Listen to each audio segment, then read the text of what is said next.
মাত্র দুটো ডিম আর 3টা উপকরণ দিয়ে এতটা মজার একটি রেসিপি আপনারা কিন্তু সম্পূর্ণ ভিডিওটি না দেখলে মিস করবেন। খুবই মজার একটি রেসিপি নিয়ে চলে আসলাম আজকে আপনাদের সামনে। এত মজার একটি রেসিপি, আমার ছোট বোন কিন্তু এই পিঠার ফিদা হয়ে গেছে, ফ্যান হয়ে গেছে। সে মুখে দিচ্ছে আর বলছে এতটা মজা কেন, এটার মধ্যে কি আছে। তো চলুন ভিডিওটি শুরু করা যাক। এখানে হচ্ছে দিয়ে দিচ্ছি 1 কাপ পরিমাণে ময়দা, 1 কাপ পরিমাণে হচ্ছে আতপ চালের গুঁড়ো, আর হচ্ছে 1/2 কাপ পরিমাণে চিনি আমি একটু কমিয়ে নিয়েছি, আর দিয়ে দিচ্ছি হচ্ছে 1/2 কাপ পরিমাণে গুঁড়া দুধ, পরিমাণ মতো হচ্ছে লবণ। তো এইভাবে খুবই কম উপকরণ দিয়ে আপনারা কিন্তু খুব মজার পিঠা তৈরি করে ফেলতে পারেন। আর এখন হচ্ছে চামচের সাহায্যে শুকনো উপকরণগুলো খুব সুন্দরভাবে মিশিয়ে নিচ্ছি, যাতে একবারে খুব সুন্দরভাবে সবগুলো মানে সমানভাবে মিশে যায়।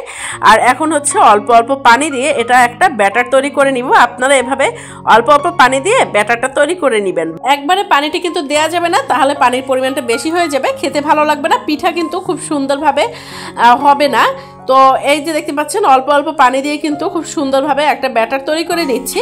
আর এর মধ্যে হচ্ছে দিয়ে দিচ্ছি একটা ডিম। ডিম দেওয়ার জন্য পানির পরিমাণটা প্রথম দিকে একটু কমিয়ে দিবেন, যাতে করে ডিম দেওয়ার পরে এই ব্যাটারটা পারফেক্ট থাকে এরকমের। তো ডিম দিয়ে এখন সুন্দরভাবে চামচের সাথে নেড়ে চেড়ে হচ্ছে মিশিয়ে নিতে হবে একবারে, যাতে সুন্দরভাবে সব মিশে যায়। দেখেই বুঝতে পারছেন। এখন একটা ফ্রাই প্যানের মধ্যে খুবই সামান্য পরিমাণে তেল দিয়ে তার মধ্যে হচ্ছে একটা ডিম পোস্ট করে নিচ্ছি, একটু শক্ত করে নিচ্ছি। আর এই যে দেখতে পাচ্ছেন ডিমটা কিন্তু নিচে একটু লেগে যাচ্ছে এরকমের। তো এখন ডিমটা সুন্দর করে পোস্ট করে নিয়ে এরকমের চিকন করে নিয়েছি।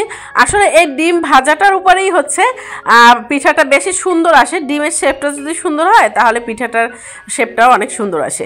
তো এখানে পিঠা ভাজার জন্য কড়াইতে হচ্ছে তেল গরম দিয়ে দিচ্ছি, আর হচ্ছে এই যে ব্যাটারের মধ্যে হচ্ছে একটু ফুড কালার দিয়ে দিয়েছি, দিয়ে এখন নেড়ে চেড়ে সুন্দর করে ব্যাটারের সাথে মিশিয়ে দিচ্ছি। ফুড কালার দেওয়ার কারণটা হচ্ছে পিঠার ভিতরের কালারটা কিন্তু খুব সুন্দর আসে যদি ফুড কালার দেওয়া হয়।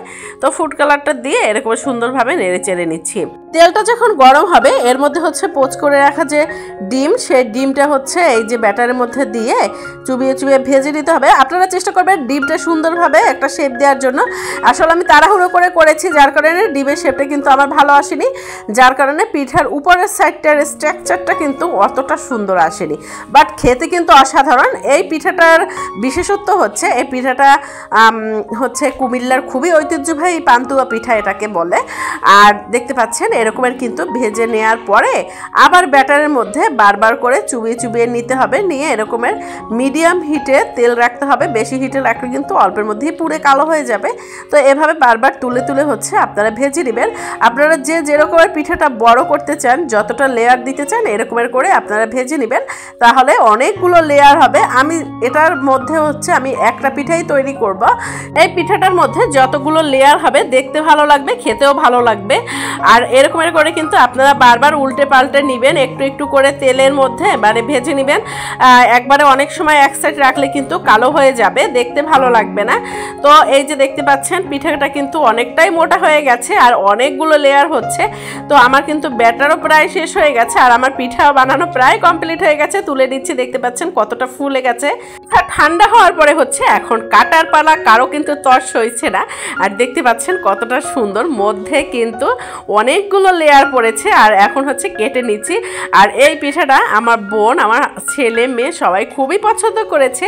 আর অনেক লেয়ার পড়েছে দেখে মানে বেশি ভালো লেগেছে আমার কাছে। দেখতে যেরকমের ভালো লেগেছে, খেতে কিন্তু অসাধারণ। আমার ভিডিওটি ভালো লাগলে শেয়ার করে টাইমলাইনে রেখে দিতে পারেন। বেশি ভালো লেগে থাকলে চ্যানেলটি সাবস্ক্রাইব করে দিবেন। ফেসবুক পেজ থেকে দেখে থাকলে প্লিজ আমার পেজটি ফলো দিয়ে সাথেই থাকবেন। আল্লাহ হাফেজ।